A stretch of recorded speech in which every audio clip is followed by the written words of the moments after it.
Welcome to Catholic Answers Live, the program where you participate with your questions about apologetics and evangelization, including the most important theological, spiritual, moral, and social issues facing the world today.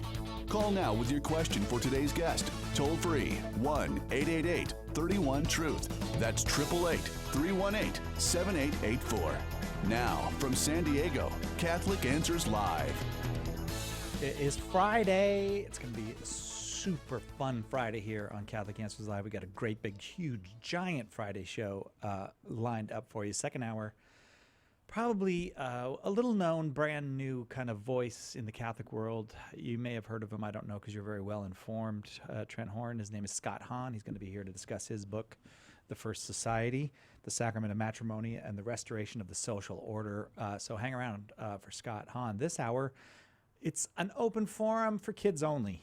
Kids can call if you got a kid. If you are a kid and you got a question, 888-318-7884 is the number, 888-318-7884. If you want to know anything about the Catholic faith, about the Catholic Church, maybe it's about religion more generally, or you got a tough philosophical question for him, we got Trent Hahn here to answer your questions. Trent is an apologist here at Catholic Answers. He's speaker and debater extraordinaire, the author of many books, including Why We're Catholic. Hi, Trent. Hello, Cy.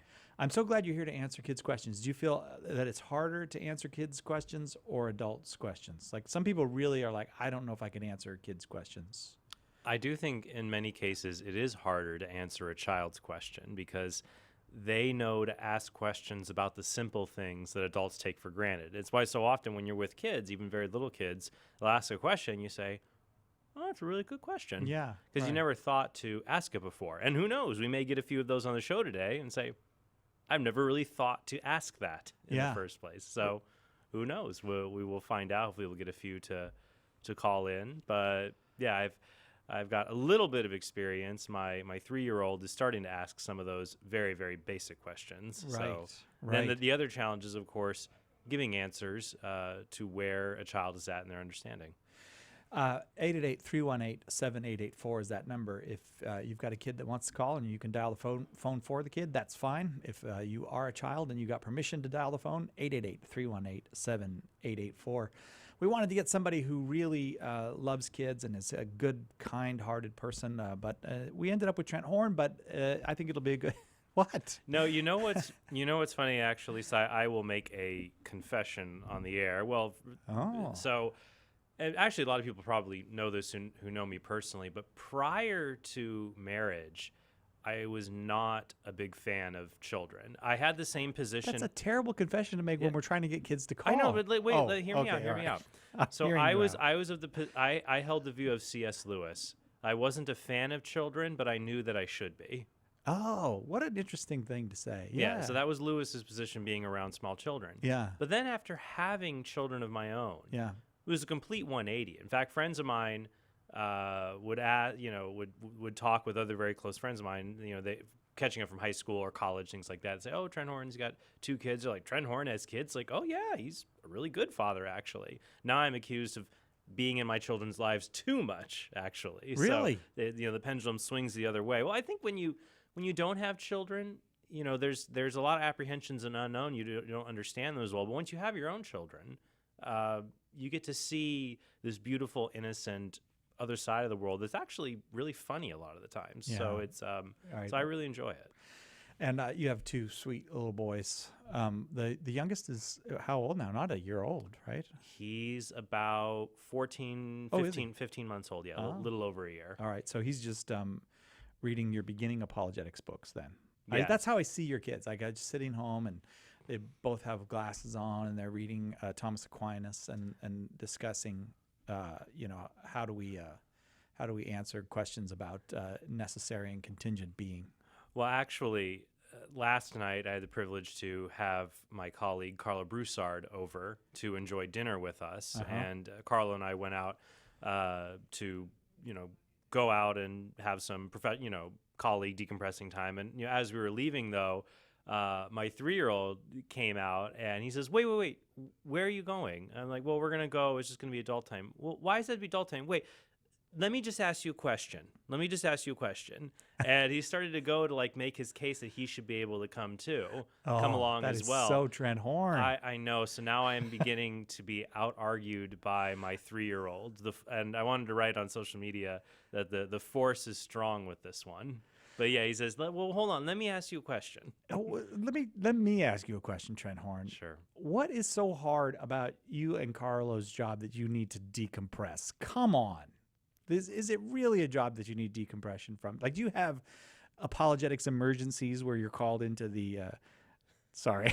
Now I have been asked to be on call to go and speak with people who are having a crisis of faith. But if it's a job to decompress from, I would recommend listening to Monday's show of Why Are You Pro-Choice? Oh yes, listen to the whole 2 hours, and then ask me if I need some time to decompress every now and then.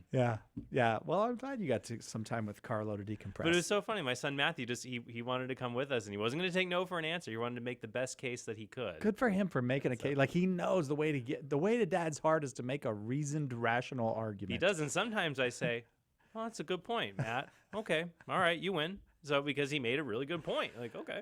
That's great. That's good. The kids got to win sometimes. 888-318-7884 is our number. I think we have time to take a call before we have to go to a break. Are you willing to take a call, Trent Horn? Yeah, that should be fine. Okay. If you are a child and would like to call this hour with any question about the Catholic faith, and you have permission from your parents, our number is 888-318-7884. We go now to Noah, who lives in Omaha, Nebraska. Noah, your question for Trent Horn. Hello. Hi, Noah. Why do priests wear robes and stuff like that, and the altar servers just wear black and white? Sure. Noah, thank you for your question. To answer it simply, priests and anyone who is involved in celebrating Mass and celebrating the Mass for us and leading us in the liturgy, they wear special vestments or special robes to show they've been called apart for this special purpose to serve at Mass. And priests wear something different than the altar servers. And if you notice, what the priest wears, his vestments, like his robes, they look different than what a deacon will wear. A deacon will usually have one sash. And the simple reason is that the clothes look different to show the different roles or jobs that these people have in the liturgy. And the priest's robes, his robes, what he wears, or his vestments, are very special because they show that he is the only one who stands in the person of Christ. He stands there at church representing Jesus to all of us. The altar servers don't do that. Not even the deacon can do that. The priest does that. He represents Jesus to all of us, and he can take the bread and wine and confect them so that they become the body and blood of Christ that we all receive at Mass. So the short answer, Noah, is the priest wears vestments or robes that are different to show the very different and very special role he has that's different from what maybe the altar server or the deacon will do at Mass. So is that helpful for you? Mm-hmm. Okay, good. Thank you. Sure. Noah, did your mom and dad say you could call? Was that the deal? You said, "Can I call?" Or? Oh yeah. So, do you think they would let us send you a book, Noah? Yes. All right. Well, I'll tell you what. You check with them, but don't hang up the phone because Marie will get the address where to send it from your mom or dad. Okay. Yes. All right. Thanks, Noah. Call back anytime. We really like talking with you. For those of you who have not dialed yet, there are still lines open. If there are children who would like to take advantage of this kids-only open forum this hour, open forum means any question that you have on the Catholic Church, on the Catholic faith, on why priests wear what they wear, it's all welcome. And Trent Horn will take those calls, 888-318-7884, right after this on Catholic Answers Live. It's all about the truth. Catholic Answers Live. Summer is upon us, and though the temperatures are going up, the prices are coming down during Catholic Answers' first ever summer book sale in the online shop at Catholic.com. For a limited time, dozens of great books are available for $10, $5, even as low as $1 a copy. This is the time to load up on solid Catholic books for you, your friends, and your family. The spectacular online event offers savings of 50% and more on books by Jimmy Akin, Tim Staples, Rod Bennett, Gary Michuta, and a whole host of esteemed authors, evangelists, and apologists. We've even got all of the books in our Catholic Answers Classics series marked down. Log on now to shop.catholic.com and take advantage of what will be one of the most exciting sales of the summer. You know it's all good stuff because it's from the people you know and trust at Catholic Answers. Log on to shop.catholic.com and start saving today. The leading Catholic voices are on EWTN Radio. Our mission is to transform the world one woman at a time through a spiritual program of formation that helps them to see who they are as daughters of the Most High God and to enjoy the gift that God has given to them by virtue of their femininity. Women of Grace with Jeanette Bankovic-Williams. Tomorrow morning, 11 Eastern on EWTN Radio. Hi, this is Trent Horn, and I'm really excited to tell you about a special limited-time offer we've got right now on subscriptions of our award-winning Catholic Answers magazine. Sign up today during our annual subscription drive, and not only can you save big bucks off the normal price, we'll give you a digital subscription of the magazine for free. Subscribe today by calling 818-487-2011 or by logging online to CatholicAnswersMagazine.com. Sign up for a 1-year subscription, and we'll give you $10 off the normal price. But better yet, become a 2-year subscriber, and we'll up the ante by dropping the price by $20. That's a savings of $10 to $20 plus a free digital subscription when you sign up for Catholic Answers Magazine. Act now because this is our best offer of the year, and it's only available for a limited time. Subscribe to Catholic Answers Magazine before our annual subscription drive ends. Phone 818-487-2011 or go to CatholicAnswersMagazine.com. Call now with your question, 888-318-7884. This is Catholic Answers Live. Welcome back to Catholic Answers Live. It's an open forum, but it's just for kids. If you're a kid and you got a question, you're welcome to call. 888-318-7884 is the number. Trent Horn is a speaker and writer and apologist here at Catholic Answers, and he'll be answering your questions, and he knows a lot of stuff. So please feel free to call 888-318-7884. Have you heard any of these? Sometimes the Pope will write back to kids who write them. I think they even made a book about it. Mm-hmm. And then there was one, I'm not fully sure what was said, but it was somewhat controversial about a child of a man who was an atheist who had died, maybe taken his own life. I don't remember. And it was the kid wanted to know from the Pope, could his dad be in heaven? Right. And I think that some people are also critical of the Pope's answer. If I recall off the top of my head, that he basically said that God is a loving and merciful father, just like this boy's father. And so, that's something we can certainly hope for. He referenced the idea that it's possible, rooted in the fact that God is a loving and merciful father.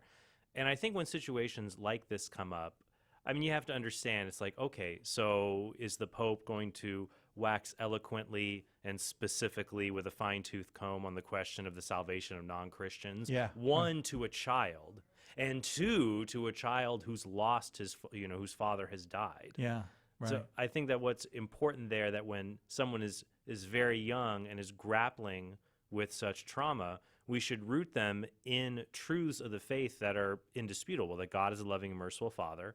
And second, that even we could say, we can't say specifically, none of us here are in a position to say specifically what the fate is of that individual person. No, right. Because we don't know the state of his soul. We don't know, even if someone says they die without belief in God, we don't know what the state of their soul is or what relationship they might have with God before that point. We don't know how God might want to extend grace to this person, even in the very last moments of their life. That we certainly can and should hope for the salvation of anyone, of any person. Right. And so, But important for that to say, like to this little boy, to say, even though your father's gone, for example, something practical we can give to children or adults who have lost a loved one is to say, look, you loved this person, you still love them, and you do not have to stop caring for them, because every day when you pray for them is a way to still care for them and demonstrate your love for them, to pray for their soul, for the repose of their soul. And what's hard is sometimes we think that a false comfort we give to people to assure them, don't worry, so-and-so's in heaven, don't worry about it. Well, we should not do that. That's not our place to do that. We can give people real comfort by giving them something to do, by giving them a work of charity on behalf of those who have passed away, to pray for their souls and to pray for them, for God to have mercy upon them, and through any purification they may need in purgatory or anything they need to prepare them to enter into eternity. Yeah, amen to that. Again, 888, yes, 318-7884 is our number. If you are a child and can dial the phone and you have your parents' permission, go ahead and do that if you have a question about the Catholic faith. Or if you're a parent who wants to dial for your child, you can do that as well. We go now to Jacob, also in Omaha. I'm wondering if there's a meeting of child Catholics in Omaha, or are you related to our last caller, Jacob? Noah was my brother. He was? All right. Is he still your brother? He is. Okay. All right. Good. He is my brother. Okay, because he did a good job. I don't want you to lose him as a brother. And you have a question for Trent? Yes. Go right ahead, Jacob. All right. I'm homeschooled, and we do this co-op called Classical Conversations. We're the only Catholic family in that. It's all Protestants. So my question is, how do I talk to them about the Mass? Because some of the denominations, their services are a lot different than our Mass. Sure. I think what's important here, and obviously I don't know your friends, Jacob, or what their sensitivities are or what their preconceived notions are. So first, like what I would do in your situation is to ask them questions to find out, what do they know? Have you ever been to a Catholic Mass? Do you know what the Mass is for? Mm-hmm. Do you have communion? And your Protestant friends probably have a communion service. It just may differ on how often they serve it and things like that. And then second, I think what you should do, you could focus on specific passages of Scripture that demonstrate that communion is not merely bread and wine that we eat and drink to remember Jesus, but that it really is Jesus for us to receive, and to say, well, look, being Catholic, I believe in God's word as it's come to us here in the Bible and what God has taught us through the church Jesus established. And can you help me understand these Bible passages here? And two good chapters I'd recommend for you to read that you could share with your Protestant friends and say, hey, this seems to say that the Eucharist, communion we receive, it really is Jesus, would be John chapter 6, the 6th chapter of John's Gospel, and the 11th chapter of Paul's first letter to the Corinthians. So John 6 and 1 Corinthians 11. John 6 is where Jesus says, unless you eat my flesh and drink my blood, you have no life within you. And in 1 Corinthians 11, St. Paul says there are people who ate the body and blood of Christ, who received communion without discerning that is Jesus' body and blood, and bad things happened to them as a result. Some became sick, they even died. And you can use these passages to show that the Eucharist, or what your Protestant friends would call communion, the Eucharist at Mass is very, very special because it doesn't just represent Jesus, it is Jesus.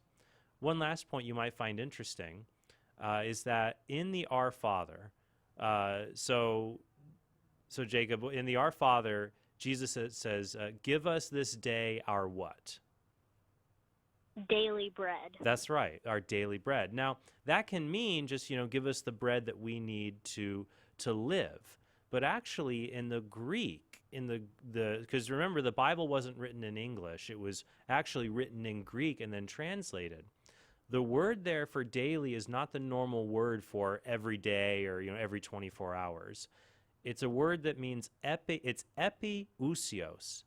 And some of the very first Christians, the church fathers, translated that as, give us this day our super substantial bread. Give us the bread that is even more than bread, that nourishes us. And they saw that as a reference to the Eucharist.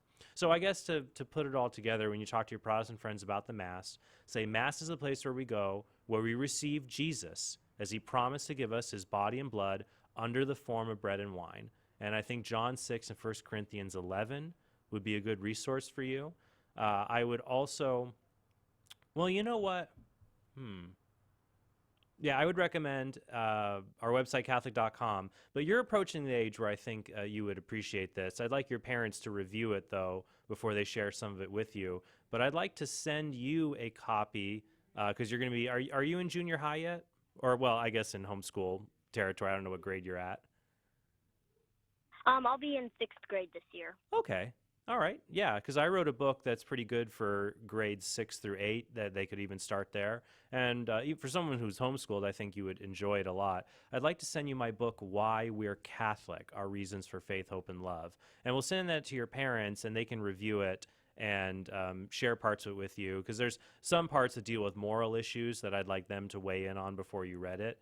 But I think it'd be very helpful for you. And in that book, there's a chapter called Why We Go to Mass. Why we go to Mass, why we believe in Jesus. I think that'd be helpful for you. So stay on the line and give us your address, and we'll send that for your parents to review and share with you. The book's called Why We're Catholic. So thank you very much for calling in, Jacob. Yes, thank you very much for this and all that you do. Thank you. Jacob, how old are you? 11. And your brother Noah? He is 8. Okay, thanks, because online people were giving me a hard time because I didn't find out how old you are. Thanks for your call, Jacob, and I hope you enjoy the book. Yes, thank you very much. Bye-bye. All right, next up we go to Denise, age 15 in Louisiana. And Denise, your question for Trent Horn. Hello, I was wondering, so like the Garden of Eden where Adam and Eve lived, when they were kicked out, is the Garden of Eden still here on earth? Oh, wait, can I try this and you tell me if I'm right or wrong? Okay. I believe it still is, and it's called San Diego. Is that correct or not correct? That, of the spectrum of answers that could be given to this question, would fall towards the incorrect side of the spectrum. Okay, all right. Pretty heavily towards one side.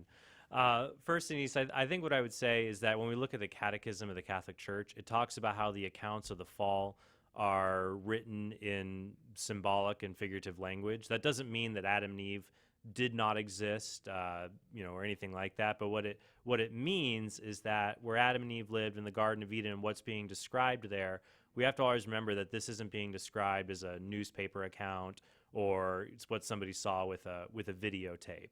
Now, what we do believe is that our original parents, they were created in a state of perfection, not perfection, but original justice and holiness. They had a friendship with God and a grace from God that prevented them from dying and from suffering. They lived in perfect harmony with God and with creation in this garden that he created for them. Then, of course, after the fall of man, God expelled them from this garden. So does it still exist today? Well, we haven't found anything like that here on earth. The Bible talks about the garden being between, I think, the Tigris and the Euphrates rivers, which is in ancient Mesopotamia, where modern-day Iraq and the Middle East is. So we don't know exactly what would have happened with the area where Adam and Eve lived. It could be something that God, after they were expelled, it was no longer a paradise. It changed, or God, changed that part of the world or left it, but it's something that we, with our fallen human natures, can no longer perceive in this life. So we don't know precisely what happened to the paradise that Adam and Eve lived in. All we do know is that the only paradise that we can look forward to now would be the paradise in the new heaven, the new earth, when our fallen human natures are perfected by the grace of God. So I hope that that's a helpful answer for you. Yes, thank you so much. Sure. Denise, you're welcome to hang on. We're giving away books today, so if you'd like a book, then make sure you get your parents' permission, and then Marie will take your digits and we'll get that off to you. Denise, thanks very much. 888-318-7884 is our number. Our next caller is Raul in Brooklyn, New York, 10 years old, and Raul, I think you might have to ask your question, and I don't know if Trent will be able to get the answer in before or after the break. Can you wait through the break if we have to, Raul? Yes. Okay. Your question then for Trent Horn. If God's Son is Jesus, if God's Son is Jesus, who is God? Sure. God is a trinity of three persons. God is not a person like you or me or your mom or dad or the mailman. God is not a person. God is perfect being. God is existence, truth, goodness, all perfection is God. But God is not just an idea. God is this perfection, truth, and goodness as revealed to us through three persons who are the one God. And that is God the Father, God the Son, and God the Holy Spirit. So when we say Jesus is God's Son, that's correct, because Jesus is the Son of the Father, and the Father is God. When we say the Father, God the Father and God the Son, there's no contradiction there, because there is one God who exists as three persons, the Father, Son, Holy Spirit, perfectly eternal and in love with each other to share their love with us. And your parents can help you find more resources on that question at our website, Catholic.com. And Raul, you hang on too. We have to take a quick break. We'll be right back with more Open Forum for Kids Only on Catholic Answers Live. We're ready and waiting for your call today on Catholic Answers Live. Interested in visiting Catholic Answers? If you live in or plan to visit beautiful Southern California, we'd love to have you come by for a tour. You can meet our apologists and staff, visit our chapel, and watch the broadcast of Catholic Answers Live. To arrange a tour, call us at 619-387-7200 or email us at visit@catholic.com. We live in an age of indifference. Does truth exist? Maybe. Is there a God? Who knows? Does it matter what religion you believe in? Probably not. If you think so, fine. I'm spiritual, but not religious. Apologist Matt Nelson says this indifference is the great spiritual sickness of our age, a product of the relativism that dominates our culture. And rather than remain indifferent, he did something about it. In his new book, Just Whatever, Matt looks at the different kinds of indifference you likely encounter in your friends and family members, and maybe in yourself, and offers an antidote to the problem that plagues our age. Order your copy of Just Whatever today by calling 1-888-291-8000, logging on to the shop at Catholic.com, or asking for it at a good Catholic bookstore near you. Did you know that Catholic Answers Live is on TV? What began as a monthly series on EWTN in April of 2017 is now going to be coming to you on a weekly basis. You can catch Catholic Answers Live TV Saturdays at 5 p.m. Eastern Time on EWTN, with an encore at 2:30 a.m. on Sundays. We'll also be available soon on Apple TV, Roku, and the Augustine Institute's multimedia platform, Form. Make a point of making Catholic Answers Live TV part of your weekly viewing, and we'll see you on the airwaves.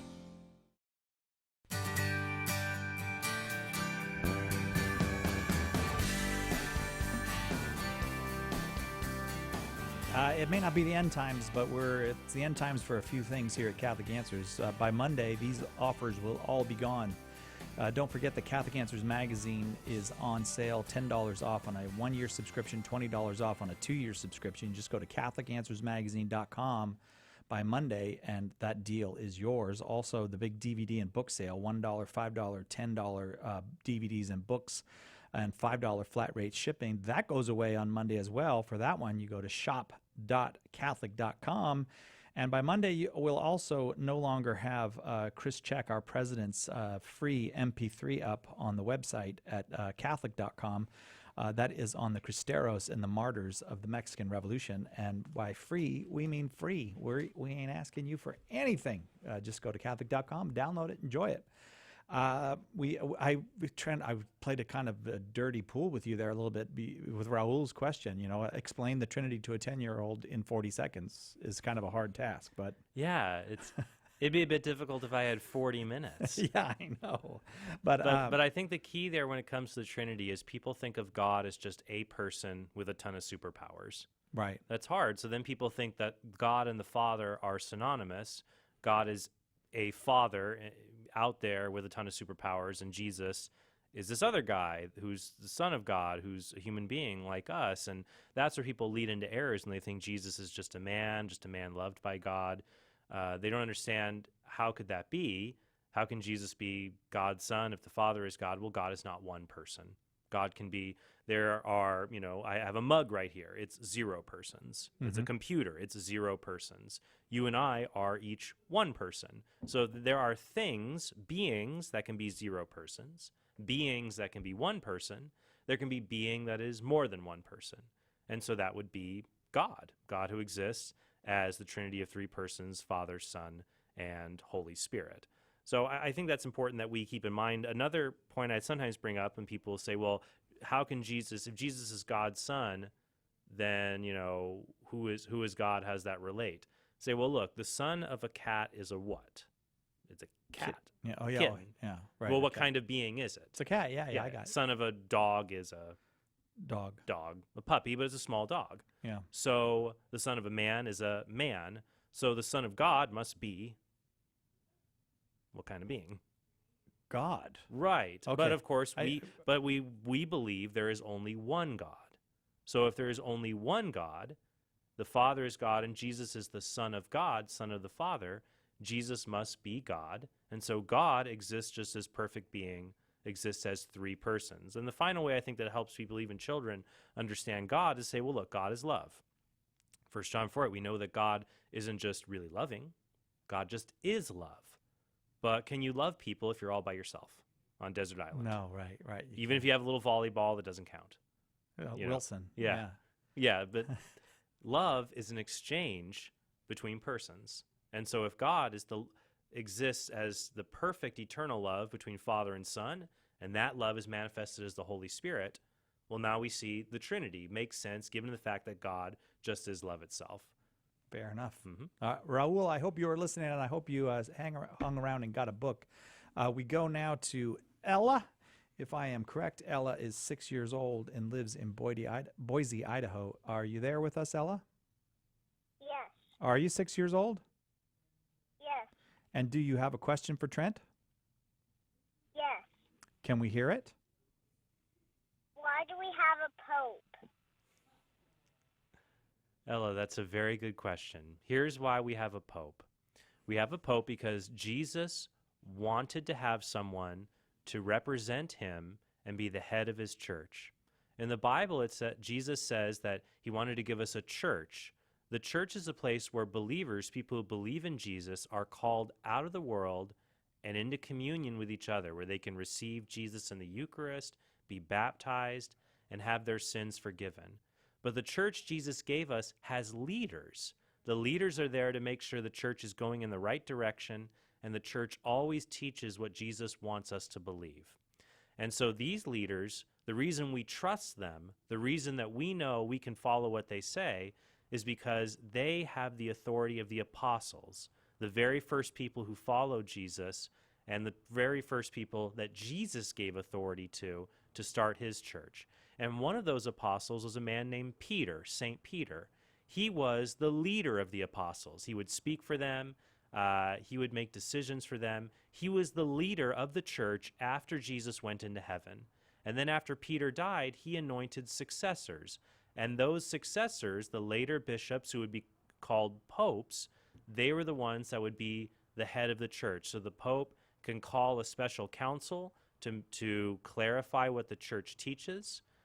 He can issue statements saying, this is what God has revealed and he wants us to believe.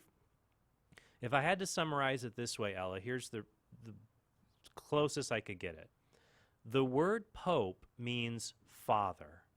That's what it means. It means father. So like when you go to church, how do you address the priest? What do you say to him? He's called what? Father. That's right. He's called father. And that means, he's not your actual dad, but he has the responsibility, a priest and the pope, to be a spiritual father, to take care of us, to teach us, and to lead us to Jesus. So the Pope is a priest who's now become a bishop and is elevated to the highest place in the church to be a father for everyone in the church, to make sure that everyone, priests, bishops, lay people, you and me, that we are close to Jesus and we stay close to the church. And he leads the church always with that in mind. So he's a spiritual father for all believers and everyone under him to lead people closer to Jesus. So is that a helpful answer? Yes. Okay. Ella, do you talk on the phone? Do you talk on the phone a lot? No. Because you're really good at it. It seems like you've been practicing. Thank you. Well, Ella, if your mom or dad lets us, we want to send you a book. So will you just stay on the phone for a second, and then Marie will talk to you about that? Yeah. Okay. Thanks, Ella. Bye. Bye. I like that, Ella. Let's go to Eloise. Eloise is in Denver, if I am correct, and she is 9 years old. Is that right, Eloise? Yes. And do you have a question for Trent Horn? Yes. Sure. Do you want to say it, or you want me to guess it? I'll say it. Okay. Why do they ring bells in Mass? Sure. Eloise, the reason that bells are rung in Mass is part of a tradition in the church to call people's attention, to let them know that something very important is happening. And in the liturgy, the bells are rung during the consecration. That's so people know that this is the moment when the bread and wine at Mass have become the body and blood of Christ. Let people know that this is a very special moment. They should pay reverence and awe and in worship to call their attention to what is happening right now and how important it is. Another practical reason that this may have been done throughout the centuries was that some people may not have understood what was happening in the Mass if they didn't understand the language that was being spoken. Even today, if you go to a church, you could go to a Catholic Mass in another language, but you could hear those bells if they're being celebrated. You'll know what's happening. Also, in some older churches, if they were large cathedrals or things like that, it might have been hard for some people to see the altar and see when the bread and wine were being consecrated, when the priest was holding them up. So the bells would have been a way for people to know, here's what's happening, even if you couldn't directly see it. So it's a way to call attention to a very holy moment in the liturgy. So is that helpful? Yeah. All right. All right, Eloise, is your mom or dad there with you? Yes. You want to ask one of them if you're allowed to get a book? Yes, you may. Yes. Okay. All right. Well, will you wait and just talk with Marie? She'll get your address and send you the book. Okay. Yes, thank you very much. You're very welcome, Eloise. Thank you for your call and your question. We really appreciate the chance to talk with you. We get to go now to Luke in Medina, Ohio. Listening on 1060 AM. And if I am correct, Luke is 10 years old. Is that right, Luke? Hi, Luke. Are you there? Well, don't worry. We'll come back to you, Luke. We'll check in on you again. Let's go to Ethan, who I believe is 6 years old. Is that correct, Ethan? Yes. Oh, hi, Ethan. Do you have a question for Trent? Yes. Or would you like to ask it now? Yes. Go ahead. Why is Jesus in the Eucharist? Ethan, that's a very good question. The reason Jesus is in the Eucharist is because he loves you, and he loves me, and he loves all of us, and he wants to be close to us, and he wants to feed us and nourish us so that we're spiritually healthy and we can go to heaven to be with him. You see, in the Old Testament, when God's people got out of Egypt, that's where they were in slavery and they were really, really sad. God rescued them and they went into the desert and they were worried they wouldn't have enough food to eat. So God gave them this miracle bread that came down from heaven and it tasted great and they had this food to eat. So now when Jesus became man, when God became man, Jesus promised people, hey, remember in the Old Testament when people were hungry and God gave them bread to keep them alive? Well, guess what? I'm going to be the bread. My own body will be the bread that if you eat it, then you will be alive, not just today and tomorrow, but forever. And so the great miracle here is that when we celebrate the Eucharist, when we eat the body, we eat what looks like bread and wine, that it's actually Jesus, and he nourishes our body. And Jesus knows that, sometimes we need to taste and hold something to really understand it's real. You, Ethan, probably like when you get a gift, it's nice to have, it's in a box and you unwrap it and it's got a card. You can hold it and touch it. It makes it feel so much more real. Well, God knows we need to feel these real things.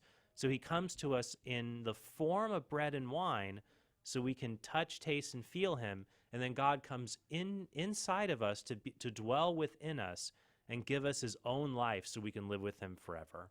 So that's why Jesus is in the Eucharist, so he can be close to you when you receive him, and because he loves you and wants you to go to heaven. So is that a helpful answer? Yes. Okay. All right, Ethan, do you have you're welcome, Ethan. Do you have your mom or dad there with you? Yeah. Do you think they would let you get a book from us? Yes. Okay, hang on. Marie's going to talk to you, and she'll find out for sure and then send you the book if it's okay. Thanks, Ethan. Thanks for your question. Thank you. Bye-bye. Okay, now we go. Let's go back to Luke and see if he's there. Luke, 10 years old in Medina, Ohio. Are you there, Luke? Okay, still no Luke. So we'll take a quick break. We'll figure out if we can get Luke on the line because I don't want to shortchange a child who has called. Trent Hahn is our guest. Trent is the author of many things, among them Why We're Catholic from Catholic Answers Press. We'll take a quick break and come back with more kids' questions for Trent right after this. This is Harry Connick Jr., and you're listening to Catholic Answers Live.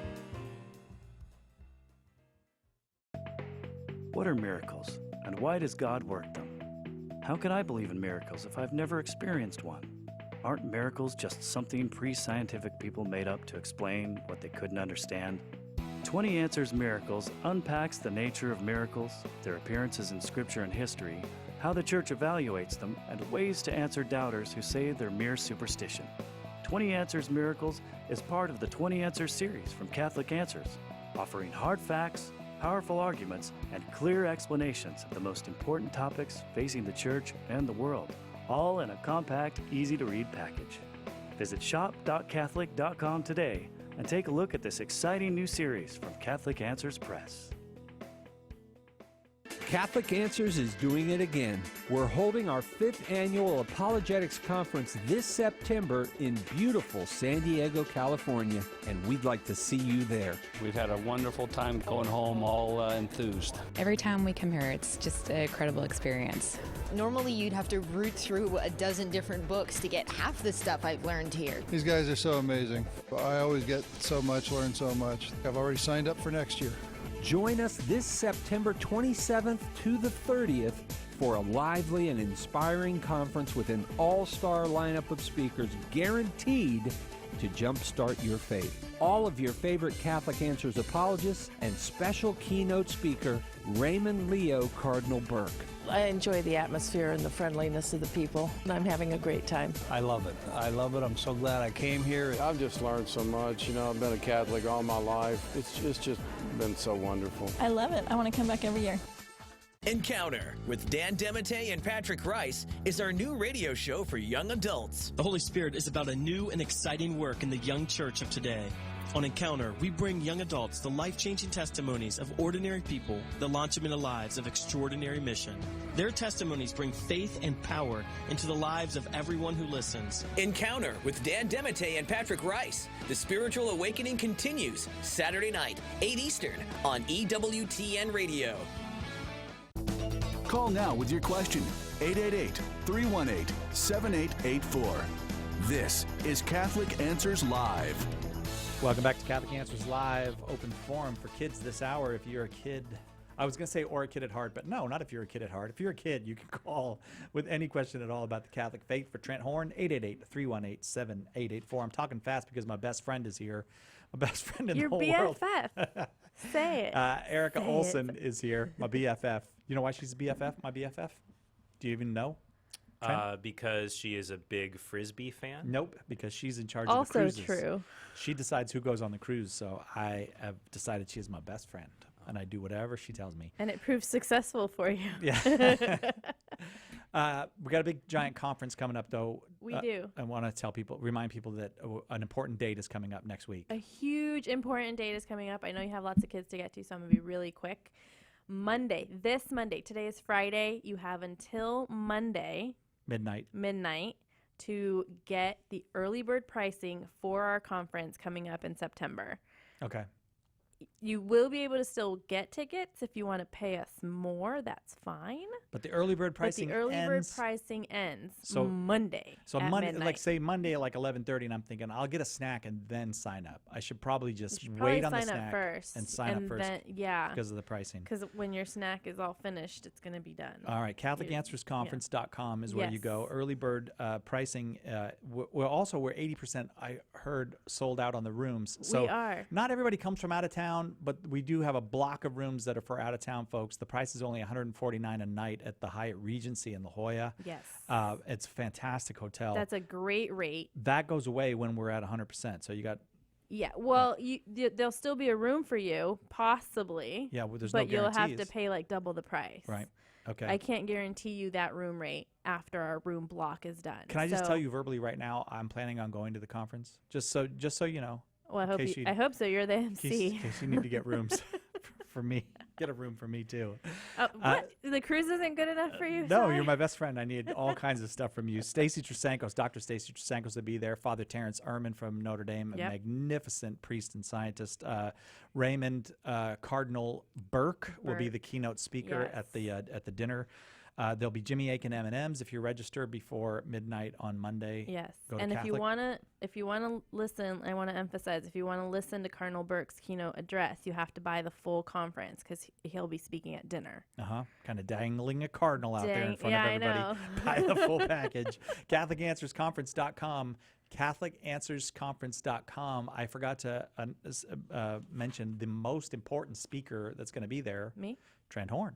This is true. That's right. Our very own Trent Horn will be there giving a talk about what? Oh, gosh, I'm giving a talk? I better prepare.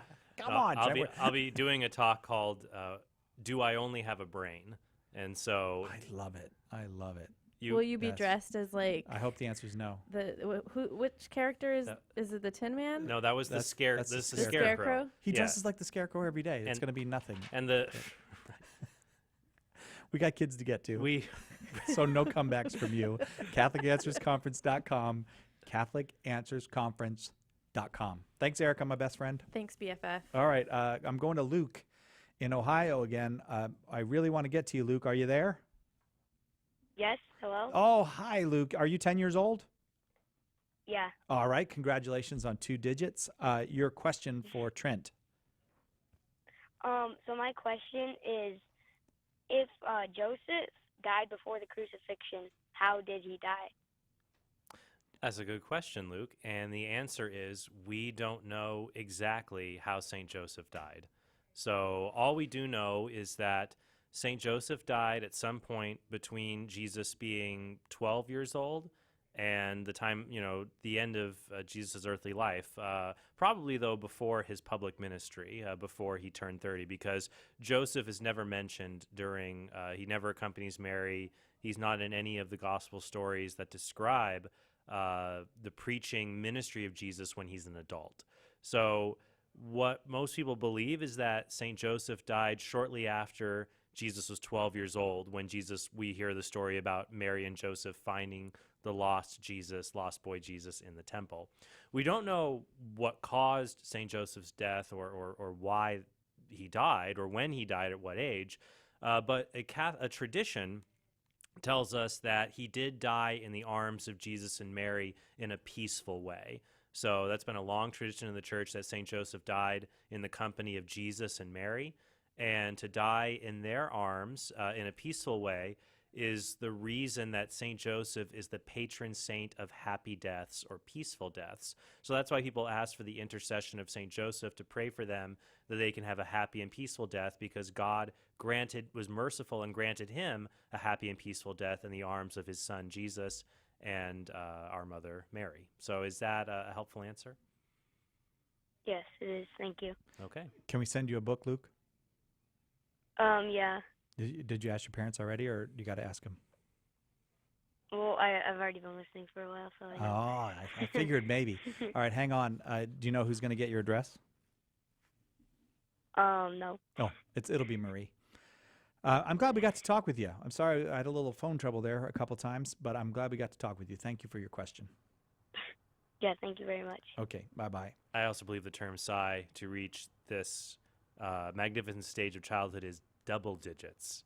I just said you 2 said digits. 2 digits. Yeah, that's... But I remember working very hard, when I was 9 years old, and you're waiting, you're like, double digits. Almost You're double almost digits. there. It is a almost magical there. time And it's in like, life. you're basically at pre-adulthood. Yeah. You feel like, I'm not one of those single-digit children with a bib. I am a double-digit That's right. And young adult. And Luke is. I can read YA literature, things that say YA on them. So...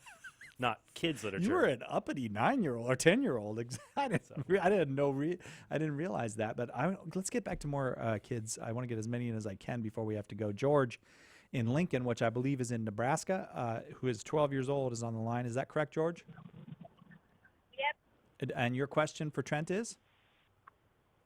Since Jesus and Mary both ascended into heaven, body and soul, where are they, and where is heaven? Sure. I would say, George, that heaven is a reality that has spatial elements, that when we're in heaven and saints that are in heaven, and there are saints in heaven who have souls, and then, of course, there is Jesus who is there, and Mary. Mary was assumed into heaven. God took Mary up into heaven. Jesus took his mother up into heaven, body and soul, and Jesus ascended on his own power and ability into heaven with his body. So bodies do exist in heaven. So heaven is a place, or at least heaven is a reality where we have spatial elements. We're embodied. We can move. It's not just a state of mind. But the question, where is heaven, is a bit more difficult to answer. The best analogy that I could give would be, I would say first that heaven is not just some place on the other side of the universe in this universe. That heaven is not within this created finite world that is passing away, but it's a physical place, or it's a place where we can have physical bodies. The closest analogy I can think of is this. Imagine you have a piece of paper, okay, and you draw little stick figures on the piece of paper. Now, you'd have to imagine, what if those stick figures were alive and they were talking to each other on the piece of paper? And they asked, do you think there's a creator? Do you think there's, someone who drew us and made us? And let's say you drew a little stick figure and say, hi, I'm coming down into this stick figure world, and, I created everything here. And then, erase that, and coming out, you're here in this physical world. The stick figures might ask, hey, where is this other world, the creator's world? And you might say, well, up. You're looking at the piece of paper on your desk. It's up. But they wouldn't understand, the stick figures wouldn't understand what up means because they're two-dimensional. Do you understand, like, 2 dimensions are just height and width, right? Mm-hmm. Right. So they're 2-dimensional, the stick figures. We are 3-dimensional. We got height, width, and depth.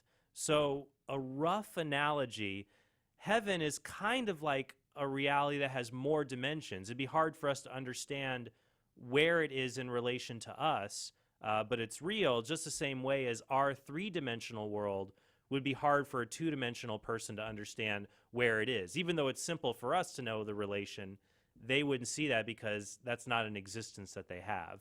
So the short answer is it's not in our world, but it's beyond it in a way that's analogous to how there might be different dimensions of existence. So is that at least somewhat helpful to start?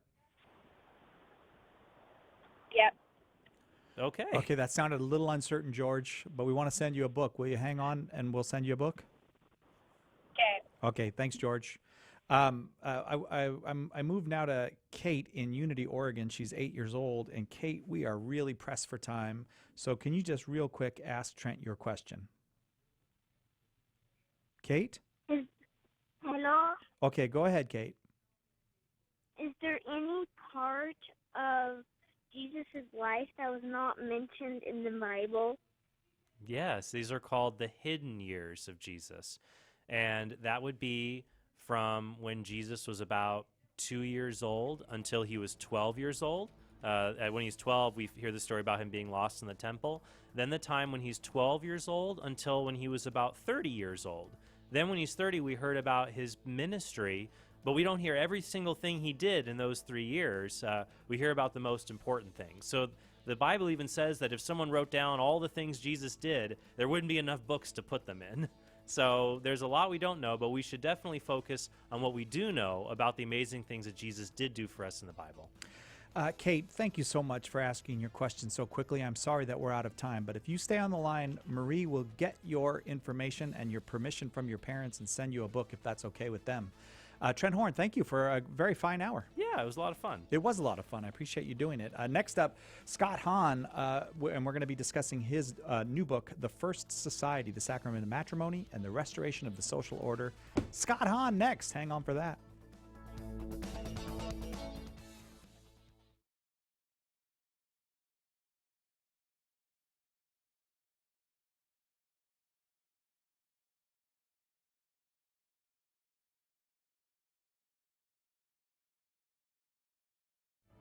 Hello, my friends. This is Christopher Check, president of Catholic Answers. I'm sure you have heard that it's still okay these days to hold to the quaint superstitions of Catholicism as long as you leave them in church, because when it comes to reality, religion is just foolishness that withers in the fierce light of science. Problem is, this narrative is false. It is in the Christian West that scientific discovery has most flourished. Still, too many of us find ourselves flat-footed when confronted with bugbears like Adam and Eve versus evolution, creation versus Big Bang, and Galileo versus the Inquisition. What can you do? Come to Catholic Answers 5th National Conference, Faith and Science. Guest speakers Father Terry Ehrman and Dr. Stacy Trasenkos will join the whole Catholic Answers team to explain how faith and science are actually in harmony. September 27 to 30, right here in San Diego. And we are thrilled to announce a special keynote address by Raymond Leo Cardinal Burke honoring the 50th anniversary of Humanae Vitae. For all the details, visit CatholicAnswersConference.com.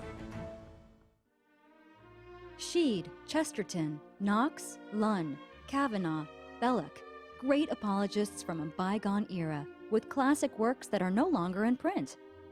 Recognizing the need for solid apologetics now more than ever, Catholic Answers Press has resurrected several of these classic works, with many more to come. Recapturing the brilliance and elegance of books from the golden age of apologetics, the Catholic Answers Classic series from Catholic Answers Press is sure to become a cherished part of your home library. Our team of apologists have handpicked each volume from the treasury of works that explain and defend the faith. And just as those classic works have endured, Catholic Answers Classics are durably and beautifully bound with hardcloth covers and heavy paper, designed to delight and edify readers for generations to come. Pick up a Catholic Answers Classic today by calling 1-888-291-8000, visiting Catholic.com, or asking for them at a good Catholic bookstore near you.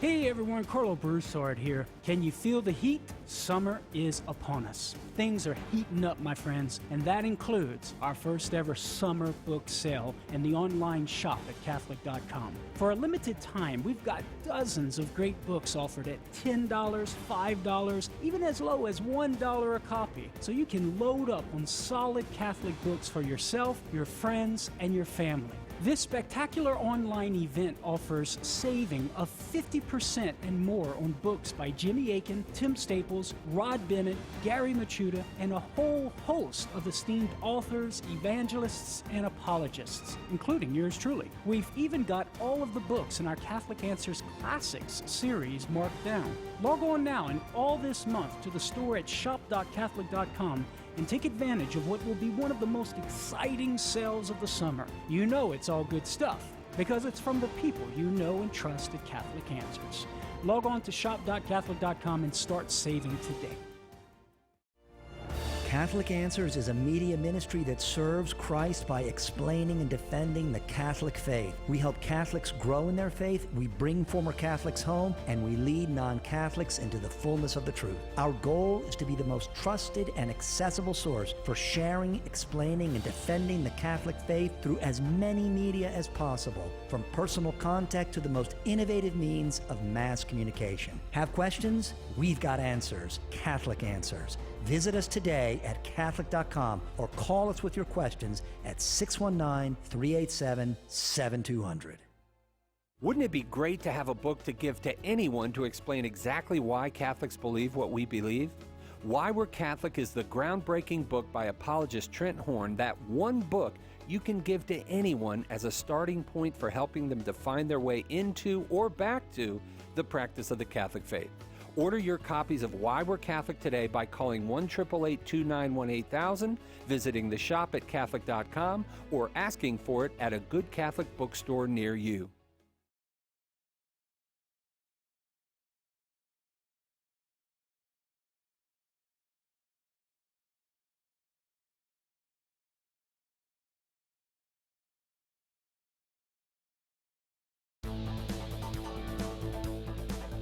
Welcome to Catholic Answers Live, the program where you participate with your questions about apologetics and evangelization, including the most important theological, spiritual, moral, and social issues facing the world today.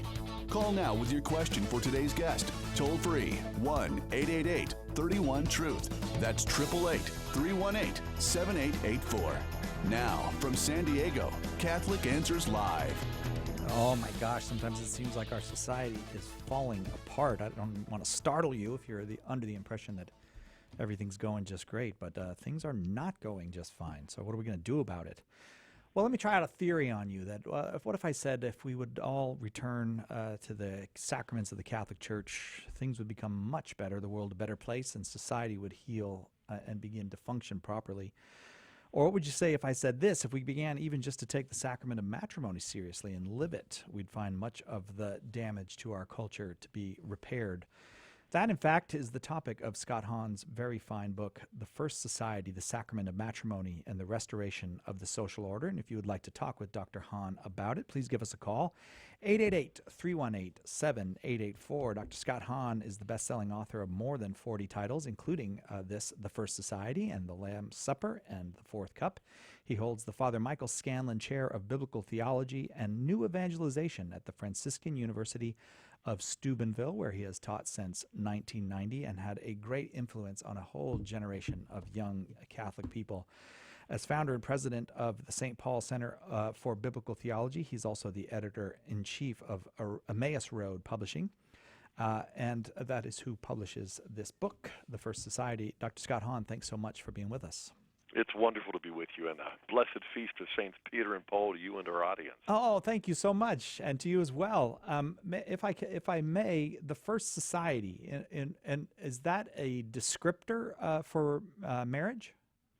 It is, because when you go back to the beginning, the Scripture records how God made man in His image and likeness.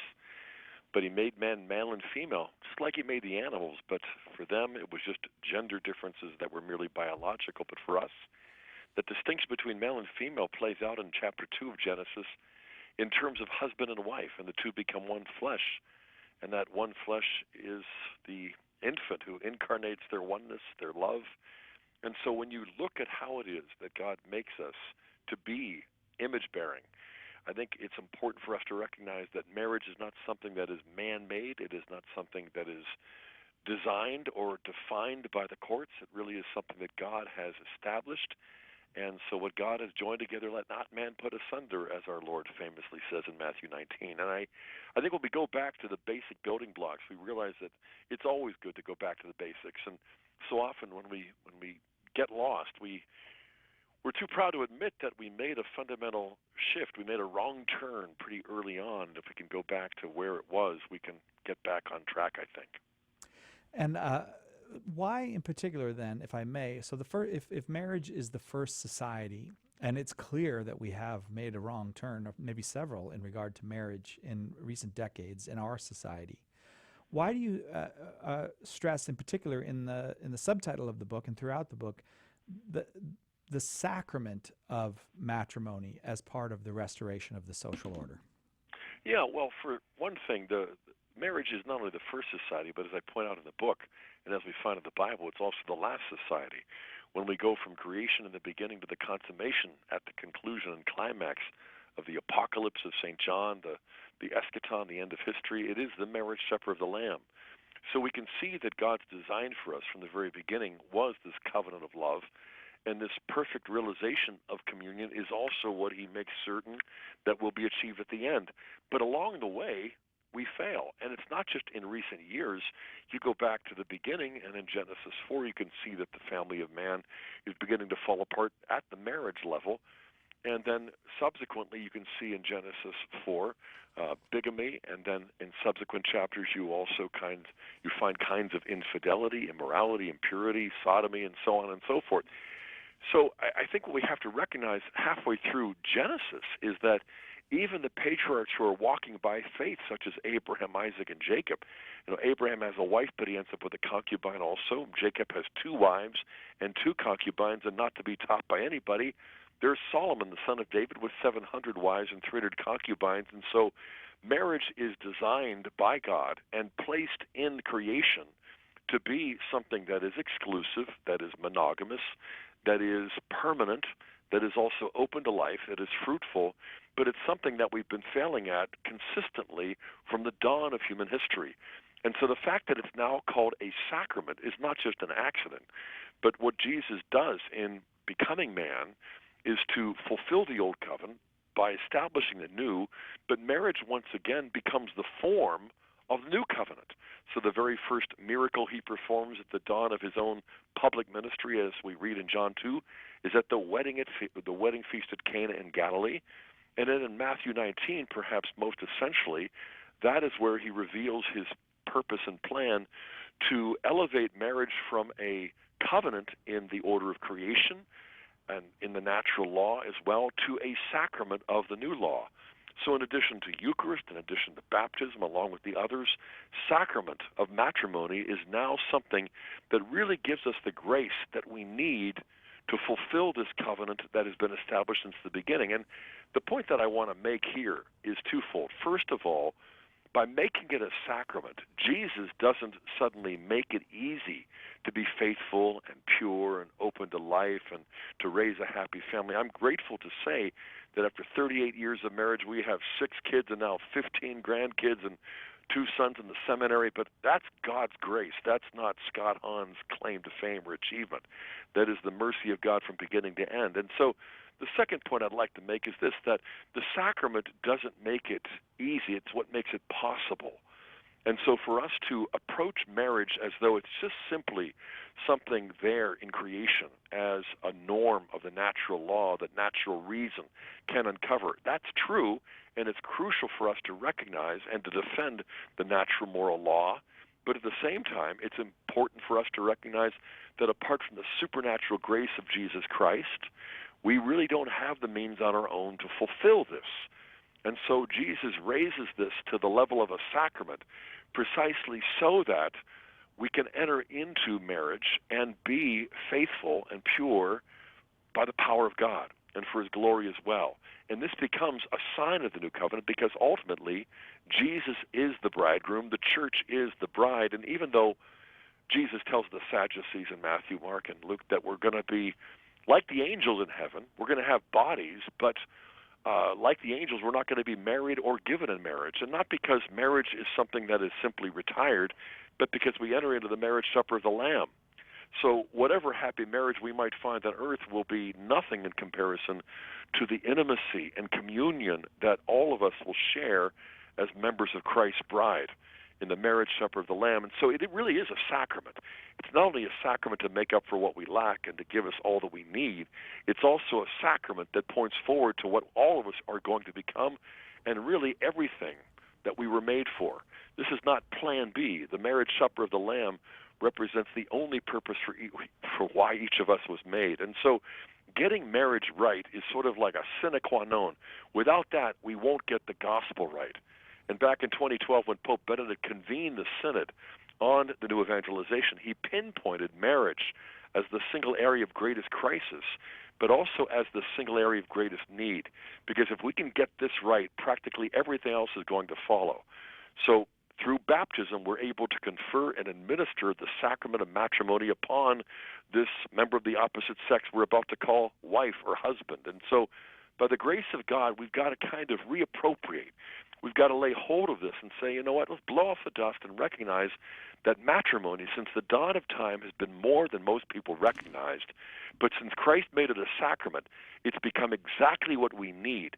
Without this extra grace, there's really no practical way for us to be faithful, but with God's help, we can do it. Scott Hahn is our guest this hour. The book, The First Society, The Sacrament of Matrimony and the Restoration of the Social Order. If you'd like to discuss it with Dr. Hahn, 888-318-7884 is our number, 888-31-TRUTH. I have a sense listening to you that maybe as Catholics, we have a very private view of the sacraments, that the sacraments have to do with my salvation. Without denying that in any way, it strikes me that you're pointing to a social dimension of the sacraments.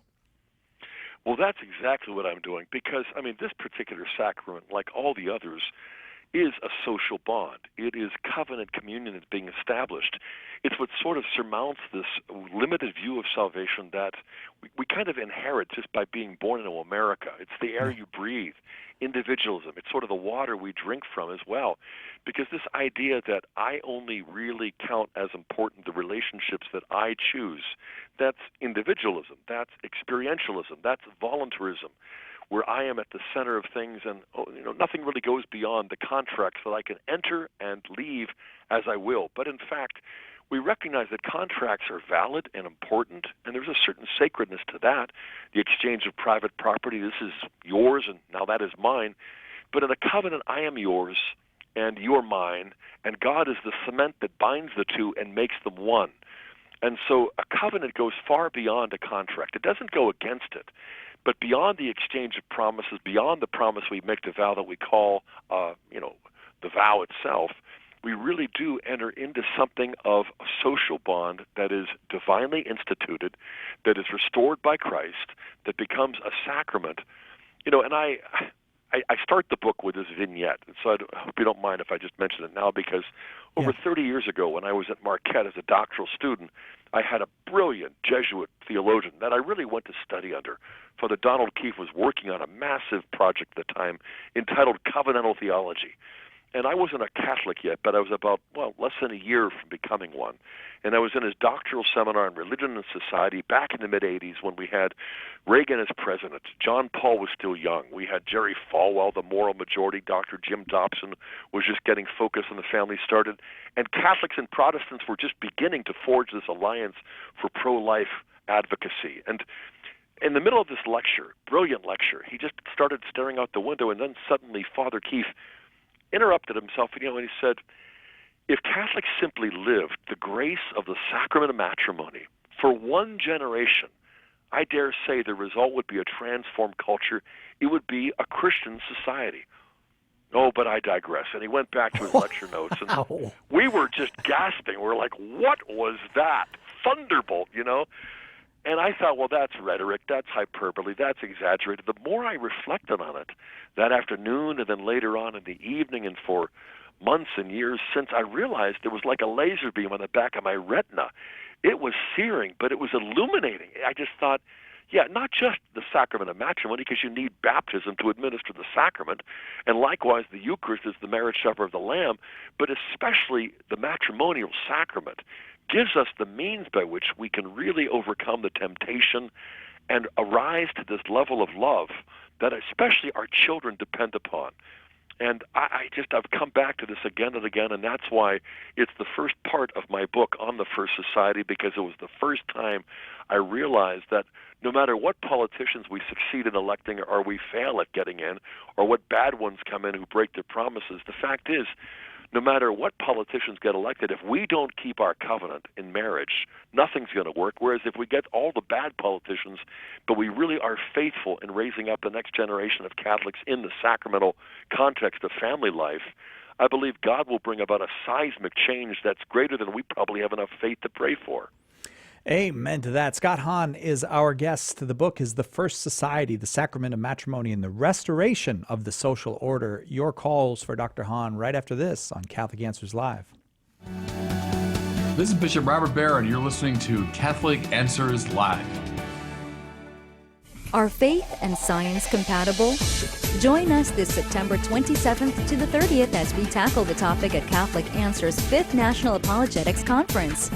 We've got an all-star lineup of speakers guaranteed to jumpstart your faith, including our very special keynote speaker, Raymond Leo Cardinal Burke. Visit CatholicAnswersConference.com or call 1-888-291-8000 today to register. That's CatholicAnswersConference.com. Hello, my friends. Summer is here. That means summer reading. I have great news. Catholic Answers is having its first ever summer book sale in the online shop at Catholic.com. For a limited time, you can get dozens of great books offered at $10, $5, even as low as $1 a copy. Now is the time to load up on solid Catholic books for yourself, your friends, and your family. Save 50% or more on books by Jimmy Akin, Tim Staples, Rod Bennett, Gary Machuda, and a whole host of great authors. And my personal favorite, all the books in our Catholic Answers Classic series are marked down as well. Log on now and all this month to the store at shop.catholic.com and take advantage of our first ever summer sale. Log on today at shop.catholic.com. The leading Catholic voices are on EWTN Radio. Our mission is to transform the world one woman at a time through a spiritual program of formation that helps them to see who they are as daughters of the Most High God and to enjoy the gift that God has given to them by virtue of their femininity. Women of Grace with Jeanette Bankovic-Williams. Tomorrow morning, 11 Eastern on EWTN Radio. Catholic Answers Live is brought to you in part by CatholicSingles.com, the website for Catholics who want to meet others who share their faith and values for faith, fellowship, and love. You can learn more at CatholicSingles.com. Catholic Answers Live thanks CatholicSingles.com for their generous support. Call now with your question, 888-318-7884. This is Catholic Answers Live.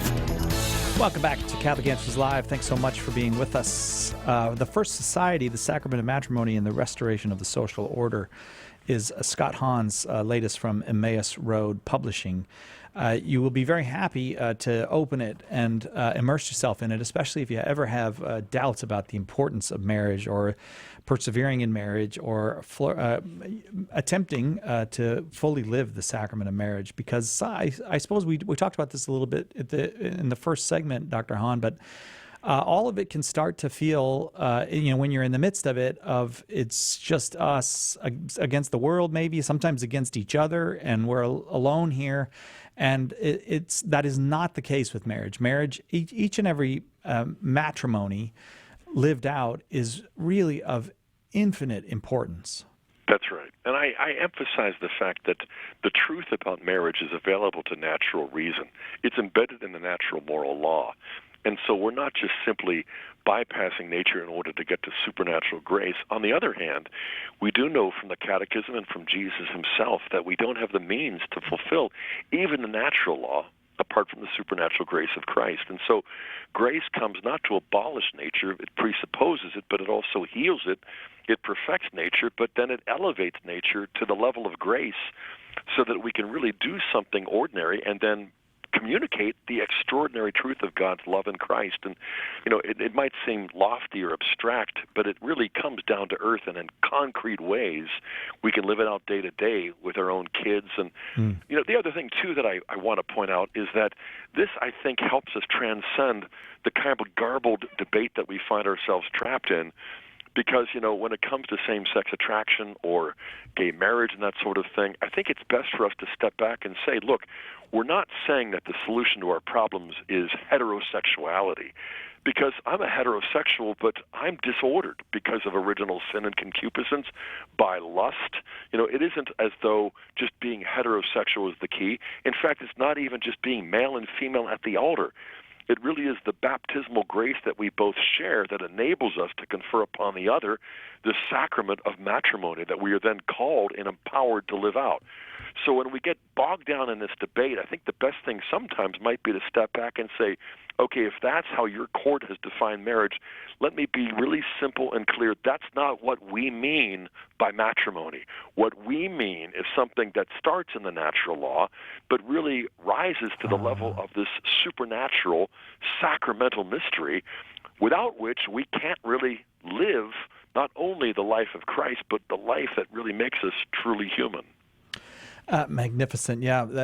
I suppose sometimes we can kind of evade our own responsibilities in that regard to be what Christ is calling us to be by being angry about what other people are doing and what right. courts are deciding and that kind of thing.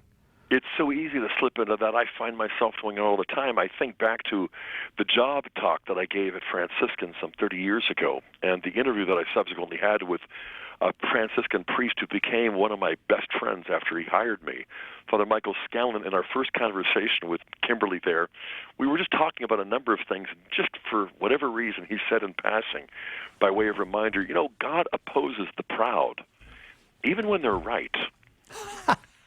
And it just struck me like a thunderbolt because, well, he has to oppose the proud, especially when they're right, because why would we be proud of the truth of the gospel, which comes to us in our weakness and our brokenness? And that's why, as a heterosexual, I would say, hey, look, to my gay brothers and sisters in Christ who are struggling to be faithful and chaste, I am with you. I'm disordered also. I need the medicine of mercy as much as anybody. So instead of giving into the anger, of a sanctimonious rage against the secularization, for which there is some justification. Sure. Nevertheless, I think that God often allows us to slip into deeper darkness so that we'll come back to a newer appreciation of the light of Christ, the light of the gospel. Lots of callers on the line to talk with you, Dr. Hahn. You ready? Yep, let's go for it. All right, Kaylin in Indiana watching on YouTube. Thanks for watching on YouTube, Kaylin. Your question. Hello, just a quick question. So in light of the arguments, primarily, I guess, in the United States, in regard to same-sex marriage being okay, how would Dr. Hahn go about defending the argument that would come from that side? I'm really botching the wording of this question, so I apologize.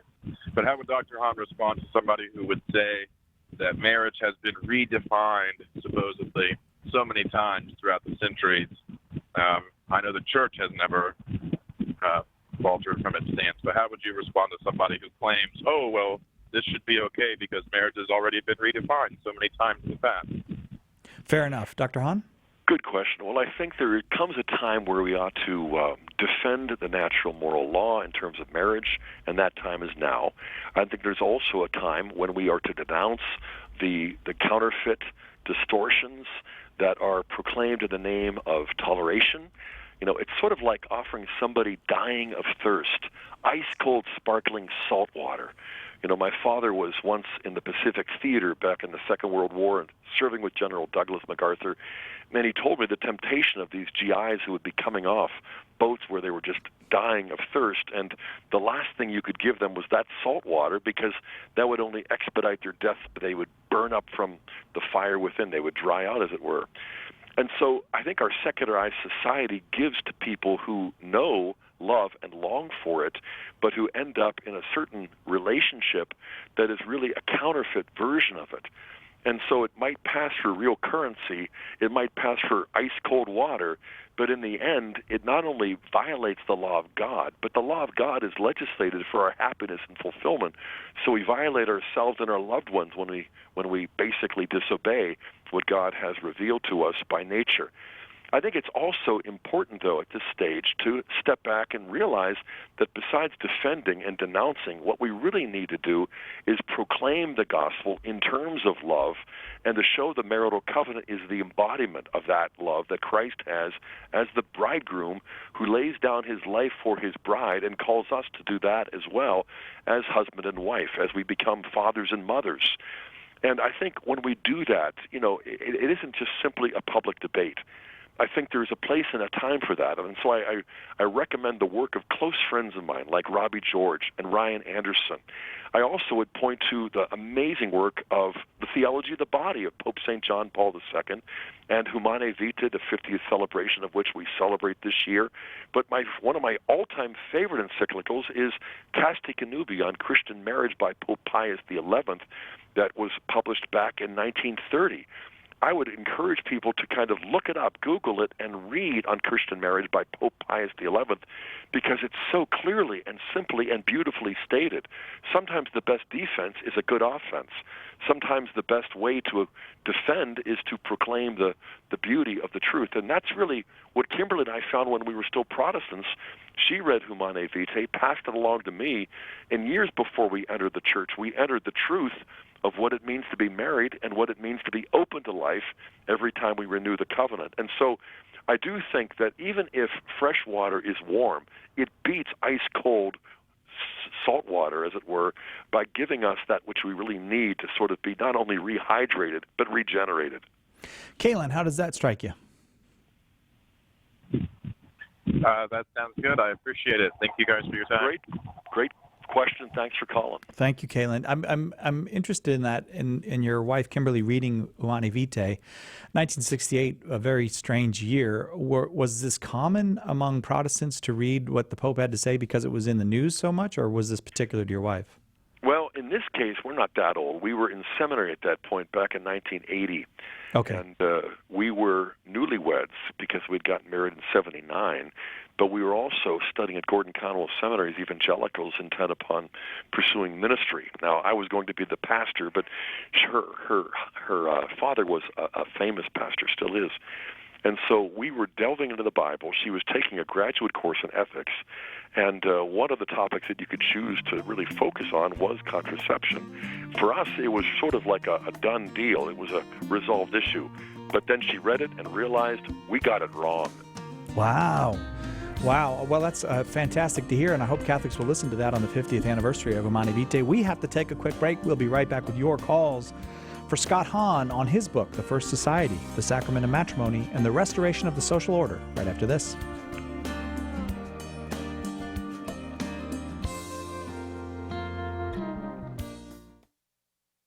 Catch Catholic Answers live anytime at Catholic.com. It might be said that anti-Catholic notions of the Church's history are the original fake news. With all the misinformation being spread, where does one look for the truth? In The Real Story of Catholic History, Professor Steve Weidenkopf gives you the facts on over 50 of the most common misconceptions about Catholic history and shows how to answer them simply and powerfully. Whether it's to answer claims about Catholicism's supposedly pagan origins, old myths about the Inquisition that never seem to go away, or more modern errors that anti-Catholics put forth, The Real Story of Catholic History is an essential resource for every Catholic's bookshelf. Order your copy of The Real Story of Catholic History today by calling 1-888-291-8000, visiting the shop at Catholic.com, or asking for it at a good Catholic bookstore near you.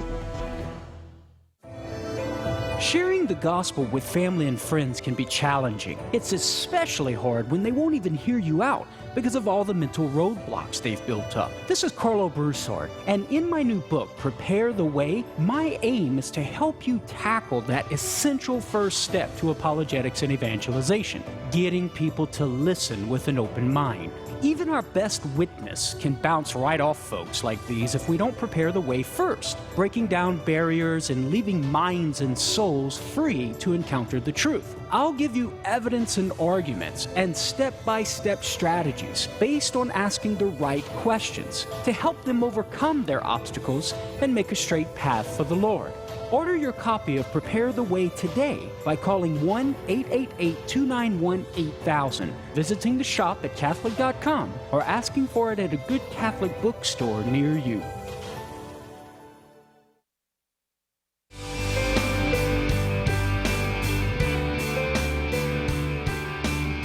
Welcome back to Catholic Answers Live. Great Big Friday show. I told you it was going to be a Great Big Friday show, and it is a Great Big Friday show. Dr. Scott Hahn is our guest this hour. His book is, among his many books, the book we are discussing today, The First Society, the sacrament of matrimony, and the restoration of the social order. Lots of callers on the line wanting to talk to Dr. Hahn. If you would like to talk with Dr. Hahn, give us a call, 888-318-7884. We'll do our very best to get you in before the top of the hour. But start dialing now, 888-318-7884. We go now to Anne-Marie in Puskett, Arizona, watching on Facebook. Thanks for watching on Facebook, Anne-Marie. Your question for Dr. Hahn. Yes.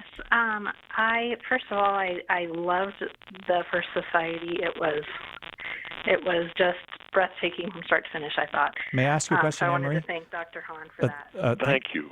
Anne-Marie, are you currently running a Geiger counter? It sounds like you what are. Was that? I asked you if you're currently running a Geiger counter. There's a lot of stats. It sounds like my connection messed up. A little bit, yeah. But so you're talking directly into the phone. You're not using hands-free or anything. No, I'm on the phone. Okay, it's that dry Arizona weather. I guess. All right, your question. All right. What I wanted to ask, I had recently read something from Edward Peters, who was arguing against the canonical form of marriage, and his assertion was that we're doing more harm than good, or we've lost the original intent of the canonical form, and that the way it is now, we're denying those sacramental graces to people who have been baptized but maybe never practiced the faith, maybe fell away early in life and are moved on to some Protestant religion. And I just wondered what Dr. Hahn's opinion of that was. I see it as a big problem right now. Dr. Hahn? I basically stand with Ed Peters, who I count as a friend but also a guide. I don't know of any canon lawyer in the country who I would look to more readily than Dr. Ed Peters. In fact, two of my sons, who I mentioned before, happen to be in the seminary studying for the priesthood for the Diocese of Steubenville, are there at Sacred Heart where Dr. Peters teaches. And so I would basically line up behind him in emphasizing the importance of the canonical form, because I do think that the canon law of 83, the new code as it were, came out really for the purpose of deepening our appreciation for marriage as a sacrament, as a covenant. But I do think sometimes people play fast and loose with the practice of or administration of the sacrament. And, I was just thinking as Anne-Marie was calling in and asking the question, it's a canon law question, I wish I had Ed Peters, and then she mentions him. And so I would probably just point to him and say, listen to his wisdom, because he really does have a bead on why it is the canonical form is not something to depart from. I would clarify that Dr. Peters actually is for the abolishment of the canonical form as it is, or I guess the amendment of it, in the way we are doing things currently. Yeah, that's exactly. It is the changes that are being introduced that he is saying this is not something necessary or right or safe. It's because we have lots of people who don't really know their faith at all, who are ending up in what are sacramental marriages. Is that the situation? Indeed. Oh, okay. Yes. Oh, I gotcha. Anne-Marie, thanks very much. Apologize for the Geiger counter crack, but appreciate the call there. That was unsettling, wasn't it? On my end. Let's go to Josh in Portland, Oregon, listening on Ave Maria Radio. Josh, you are up next with Scott Hahn. Your question, please. Thanks for taking my call, guys. I'm going to try and make this short. I remember listening to Dr. Hahn's conversion story, and the first time he went to Mass, he said something like he heard the Old Testament reading and the New Testament reading, and he could see that they were perfectly fitted. And I have to confess, every time I go to Mass, I'm a cradle Catholic.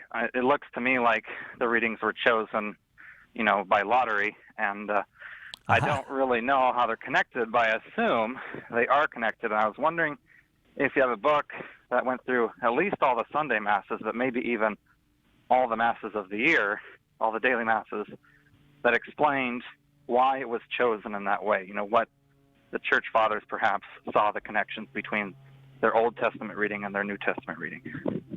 Yes, okay, good question. Not easy, but I'll try to clarify it simply. The first thing I'd recommend is a book I wrote several years ago called Letter and Spirit, From Written Text to Living Word in the Liturgy. And I'm focusing on how, after Vatican II, the Church by 1970 revises the lectionary in order to kind of restore the richness of the Old and New Testament readings, especially for Sundays and feast days. At the same time, there's another model, as it were, that's at work for daily Mass, which is simply known as Lectio Continua, which is the continuous reading of the Old Testament and the Gospel, and there really isn't any deliberate connection for most weekdays. But on Sundays and feast days, there is. And I also might recommend my dear friend Brant Petrie.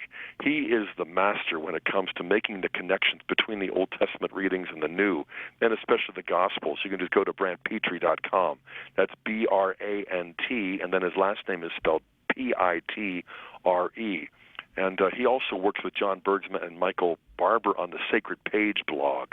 And I would recommend the Sacred Page blog because that also shows us how other people are connecting the old and the new for the Sunday readings and the feast days. And so I would also say this, that I have been teaching over the last 20 years at multiple seminaries whenever I get a chance. 3 years at the Josephinum, 6 years at St. Vincent's Seminary, and then the last 3 years at Mundelein, as well as the last 20-plus years in Rome during spring break. And what I find is this, that there really is hardly any training whatsoever in Scripture that makes these connections between the Old and the New with the background of the lectionary in view. But when you go back to the work of a Benedictine who was in Rome in the 60s, Cipriano Vagagini, he was the master of the Sacred Page, and especially also aware of how in the first 500, 600, 700 years, the early church fathers were always sort of making these, well, they were connecting the dots in their preaching and their teaching. And this is what I think Vatican II was intent upon restoring. And it's beginning to happen now more and more. But I think what I found in my own study of the Fathers and how that is the new is concealed in the old and the old is revealed and fulfilled in the new, it's captured by the lectionary. But I can't tell you how many times I've had priests say to me, why did I never learn this in seminary? And really, we started the St. Paul Center for Biblical Theology 15 years ago to retire that question so that seminarians in the future will never get ordained and ask the question, why did I never learn to connect the Old Testament or see the connections in the liturgy? And so in 101 different ways, we're trying to kind of make up for what is missing there for seminarians, for priests, but especially just for lay people also.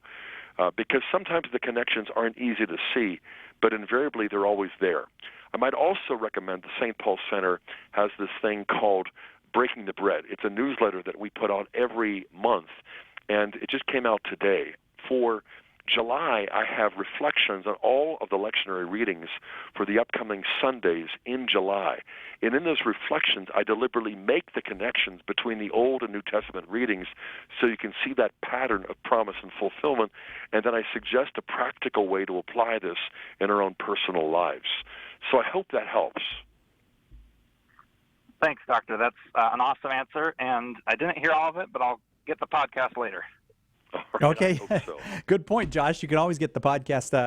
We post it on our own website the day after, so it'll be up on Monday, or you can get it on Facebook or YouTube immediately. And when does it go in for Apple and iTunes or what? Do you know, Nick?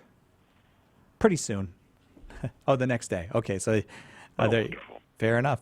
We're talking about the First Society, the Sacrament of Matrimony, and the Restoration of the Social Order, Scott Hahn's book on, getting this culture back on track by doing what the Lord has commanded us to do.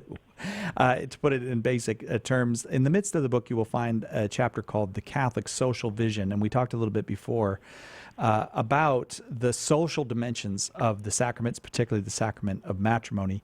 I want to, when we come back, we have to take a quick break, and before we go to more calls, give you a little moment to share with us what we mean by the Catholic social vision and how really living out our sacrament of matrimony helps to further that Catholic social vision. Good. We'll do that when we come back with Dr. Scott Hahn right after this on Catholic Answers Live. Let us help you with your question today on Catholic Answers Live. Hey everyone, Carlo Broussard here. Can you feel the heat? Summer is upon us. Things are heating up, my friends, and that includes our first ever summer book sale and the online shop at Catholic.com. For a limited time, we've got dozens of great books offered at $10, $5, even as low as $1 a copy, so you can load up on solid Catholic books for yourself, your friends, and your family. This spectacular online event offers saving of 50% and more on books by Jimmy Akin, Tim Staples, Rod Bennett, Gary Machuda, and a whole host of esteemed authors, evangelists, and apologists, including yours truly. We've even got all of the books in our Catholic Answers Classics series marked down. Log on now and all this month to the store at shop.catholic.com and take advantage of what will be one of the most exciting sales of the summer. You know it's all good stuff because it's from the people you know and trust at Catholic Answers. Log on to shop.catholic.com and start saving today. EWTN, teaching the truth. I have wanted to thank you so very much. Thank God you guys are here for us. Believe it. I just can't believe all that you've done and how you've stuck with it. Many times when I think I can't do something, I think about some of the things that you've talked about. EWTN. Live truth. Live Catholic.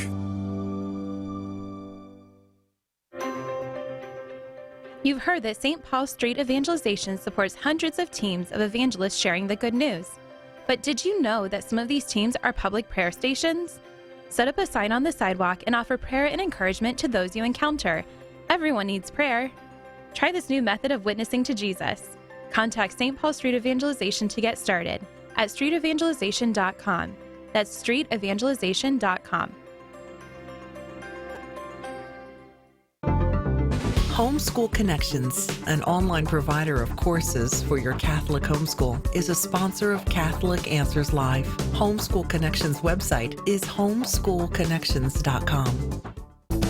Call now with your question, 888-318-7884. This is Catholic Answers Live. Welcome back to Catholic Answers Live. I am Cy Kellett, your host, and our guest this hour, Scott Hahn.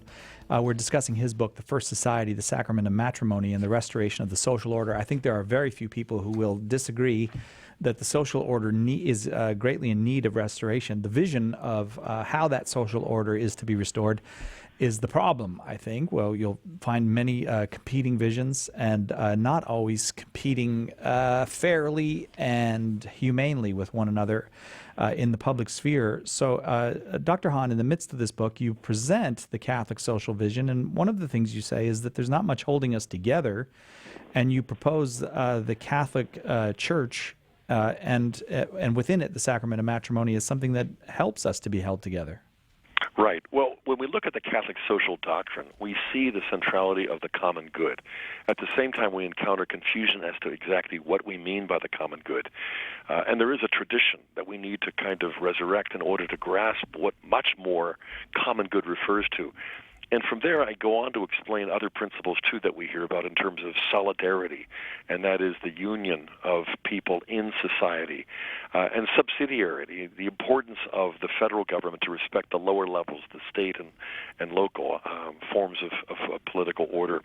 But the thing that I really zero in on is how it is that marriage is in the best interest of society, and how the sacrament of marriage, it really, we can argue from the gospel, we can argue from natural law, but we have to see that the common good of society is in fact dependent upon marriage being protected by law and the sacrament of marriage being enforced by the church, and not that kind of what you could call a double ceremony where the church acts as though it is subordinate to the state and really only the state has the power to make the two one. I won't get into all of the intricacies of this, but I would say that so often obedience is what leads to understanding, and when we obey Christ and the church's teaching, we're going to discover long before the so-called sociopolitical experts explain it to us, how obedience to the law of matrimony is going to lead to a much greater cohesion, a much greater stability, a much deeper solidarity. And I'm thinking in particular of Rod Dreher's book, The Benedict Option. I like it. I don't agree with everything. I also like Cary Gress's book, The Marian Option, and more recently, Rusty Reno's book, Resurrecting the Idea of a Christian Society, because for most of us, we have just thrown in the towel. We've kind of given up on the idea of a Christian social order or of a Catholic culture. And for the more academic types, one of my all-time favorite books is by a colleague of mine at Mount St. Mary's by the name of Owen Phelan, Phelan, entitled The Formation of Christian Europe.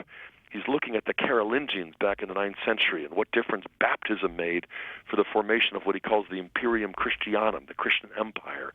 Because when you look at Alcuin and Charles and what they were doing back in the 800s, they realized, hey, look, we're baptized. This is more than a ritual. This is a sacrament, a covenant, an oath. There are social political implications. There are obligations that we have undertaken, and we don't want to end this life discovering too late that we are perjuring ourselves by failing to follow through on the commitments that are entailed in baptism. And so this is what set the graces into motion that brought about the beginnings of a Christian culture, a Catholic civilization. By the time we get to the so-called High Middle Ages, it wasn't politicians or philosophers who just devised a blueprint for Christian society.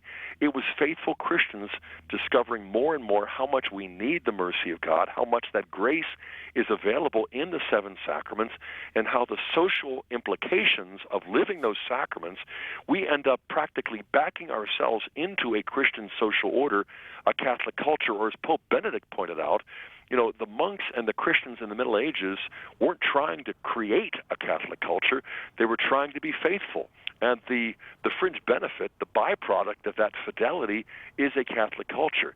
If we're just simply trying to set the political order right, it's like seeking first these things that'll be added.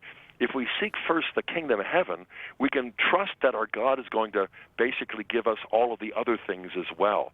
And I think that in history we find examples not of perfection, not some idyllic time period. And I point this out that we've got to kind of avoid the temptation to nostalgia, to identify some golden age in the past. But we do have lessons to learn from the past, and especially in order to kind of live for the future. These sacraments that we celebrate give us a capacity to not only become saints, although at times it's tempting to give up and throw in the towel and say, look, God, I just keep falling back into my own weaknesses. But we don't give up. We continue to get up and begin again and again, not only as individuals, but as married couples and as families and as parishes. And I dare say, I think God wants to bless our efforts more than we want him to. And he's able to do probably more than we have enough faith to ask him to. And it isn't a Catholic political party that he's trying to establish through us, but it is a kind of civilization of love that represents the goal of the new evangelization, at least as Pope St. John Paul II repeatedly said that this new evangelization is not just to bring about individual conversion, as awesome as that is, but individuals who achieve communion through the sacraments to kind of lead us into a civilization of love. Now, in a certain sense, the perfect order is precisely only in heaven. And that's what comes down to us every time we gather to celebrate the Mass. And so it isn't up to us to build the city of God, St. Louis Jesuits notwithstanding. It really is for us, by faith, to accept the kingdom of heaven as it comes to us by the Spirit through the sacraments, because the Catholic Church is in heaven, not just in the Vatican. The head of the Church is not the Pope. The head of the Church is Christ. The Pope is just the vicar of Christ. And by just reassembling the basic building blocks of Catholic faith, I think we can see that this is really going to lay the foundation for a Catholic social order, beginning with Scott and Kimberly. And our 3 oldest kids who are married who've given us these 15 grandkids, and expressing this truth in the hope of that the mercy of God can, we describe in our book, Rome Sweet Home, and I describe in the First Society, how our marriage went through a dark time, a very hard and difficult period. And if it weren't for the fact that it was a sacrament, I don't think we had the means by which we could just kind of pull it out of the muck. Yep. Amen. It sounds so exciting when you talk about it. Just to be a faithful Catholic, what a gift we've been given to be called to that. Amen. So many people want to talk to you, though, and I feel like I've been neglectful of them, and I want to get to them now. Frank in Indianapolis, listening on the EWTN app. Frank, you are on with Dr. Scott Hahn. Your question, please.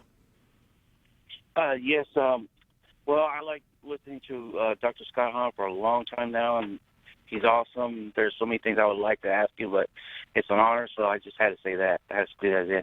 But my question is, I like listening to Padre Angel Espinosa in Mexico, and he does a lot of teaching on matrimony, like retreats.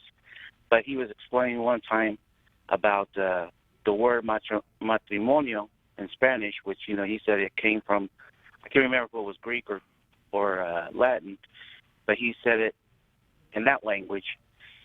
And I probably won't say it right, so I won't even say it. But he says it ends up meaning the defense of the womb. So I wanted to hear what you needed to say or comment on that. Okay, so the original meaning of matrimony. Okay, Dr. Hahn? Well, I mean, in its technical Latin sense, the etymology points to the fact that there is one mother. And so it does reflect the exclusivity of monogamous marriage as well as the fidelity and permanence. In the book, I explained the three goods of marriage that really do create that the sacrament forges: fides, proles fides, and sacramentum. Proles, we would say, offspring. And we're not just raising our children because of baptism and the sacrament of matrimony. We have to recognize the obligations that we've undertaken are to raise God's children. The second thing, proles fides. Fides is fidelity, but it's not just avoiding infidelity. It is really being filled with the faith of the church, being filled with the faithfulness of Christ, so that we're not just avoiding adulterous affairs, we're not just avoiding unchastity. We really are allowing ourselves to be filled with the grace to become the principal instrument of that grace for our spouse. And that idea is, again, not just there in the natural moral law, but what it means for us to live the sacrament. Proles and then fides and then sacramentum underscores the indissolubility, the permanence of the bond, and why it was that in the Old Testament, before Christ elevated marriage to the level of a sacrament, God was accommodating himself to human weakness and original sin, so that even the patriarchs were permitted divorce or at least multiple marriages, such as we find with Abraham, Jacob, and Solomon, as I mentioned earlier. But when Christ comes as the bridegroom to become the one bridegroom of the one bride, the church, who is the one mother, there is a sense in which matrimony is fulfilled supernaturally and celebrated sacramentally. And so the greatest gift that I can give my kids is not only the faith, but loving their mom and really expressing the affection and the respect that I have for her because she is the daughter of God. And I don't want to make it seem like it's all theoretical, it's all abstract, it's all theological, because if there's any one place where the gospel, where good doctrine, where sound theology really just grows legs and arms and walks on the earth, it is in marriage. It's not only a theology that I can take home with me, it's what I encounter when I get home. And so to live the faith is not just for individuals, but especially for us as husbands and wives. And another practical thing that I emphasize is the lesson that we had to learn the hard way, and that is to apologize promptly and sincerely, and to stop issuing faux apologies like the ones I might weaponize, like I'm sorry, Kimberly, that you misunderstood me yet again, But no, I'm sorry I hurt you. Even if I didn't intend to, I'm not going to defend what I did because it hurts you.